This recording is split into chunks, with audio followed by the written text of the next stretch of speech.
Rupsa, good morning. আজ তো Sunday, mother's day. বাচ্চাদের জন্য স্পেশাল কি ব্রেকফাস্ট? আজকে তো আমাকে করে খাওয়ানোর কথা। তা তোমাকেও খাওয়ানো হবে, কিন্তু বাচ্চারা এখন সকালে কি ব্রেকফাস্ট খাবে? হ্যাঁ, তো সানডে তো বেশিরভাগ সময় আমাদের লুচিই হয়, তবে আজকে দেখো লুচি করব না, আজকে করব হচ্ছে ছাতুর পরোটা। ওকে, অনেকদিন করা হয়নি তো ভাবলাম আজকে ছাতুর পরোটা। রিশানের ফেভারিট। হ্যাঁ, রিশানের ফেভারিট এটা। তো দেখো সব তার ready হয়ে জন্য গেছে? হ্যাঁ মোটামুটি সব রেডি করেই রেখেছি। দেখো ময়দাটা আমার মাখা হয়ে গেছে। ময়দাটা আমি অল্প নুন, সাদা তেল আর জোয়ান দিয়ে এটা মেখে রেখে দিয়েছি। তো এটা যদি কেউ আর একটু বেশি হেলদি করতে চায়, এটা একদম আটা দিয়ে করা যায়, যেটা অনেকটাই হেলদি। কেউ আটা ময়দা মিক্স করেও করতে পারে, তবে আমি এটা আজকে শুধুই ময়দার করেছি। আচ্ছা, এবার দেখো পুরের জন্য যেটা আমি রেডি করব, ছাতুটা হচ্ছে মেন ইনগ্রেডিয়েন্ট। এই যে ছাতু নিয়ে নিয়েছি।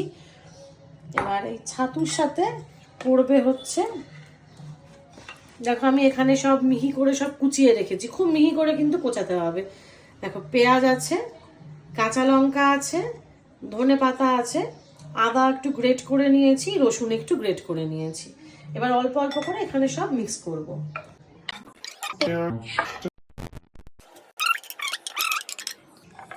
গ্রেট করে রাখা আদা দিলাম, রসুন অল্প করে দেব, খুব বেশি না।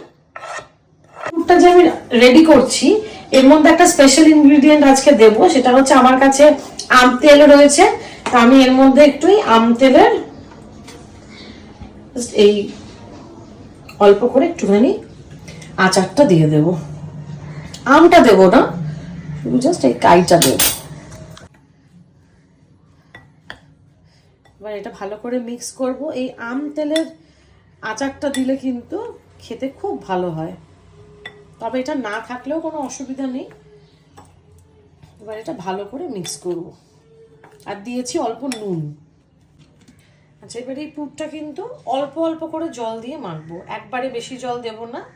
এই যে অল্প করে একটু জল ছিটিয়ে ছিটিয়ে ভালো করে এটাকে মেখে নেব।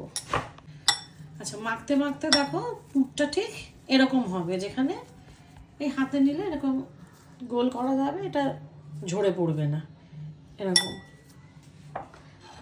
দেখো আমি এইভাবে লেচিগুলো কেটে নিয়েছি, আর এই পুরটাকেও এরকম ছোট ছোট গোল করে রেডি করে নিয়েছি।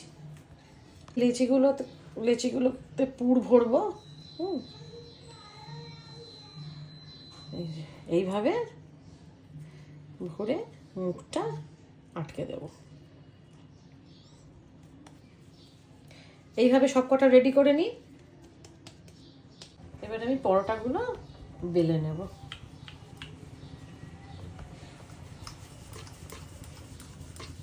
সেঁকে নেব।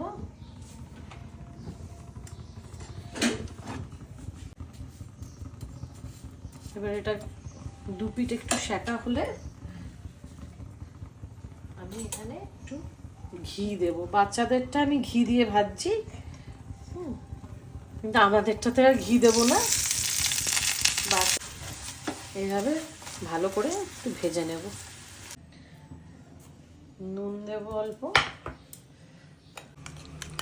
দিয়ে এটা ভালো করে মিক্স করব।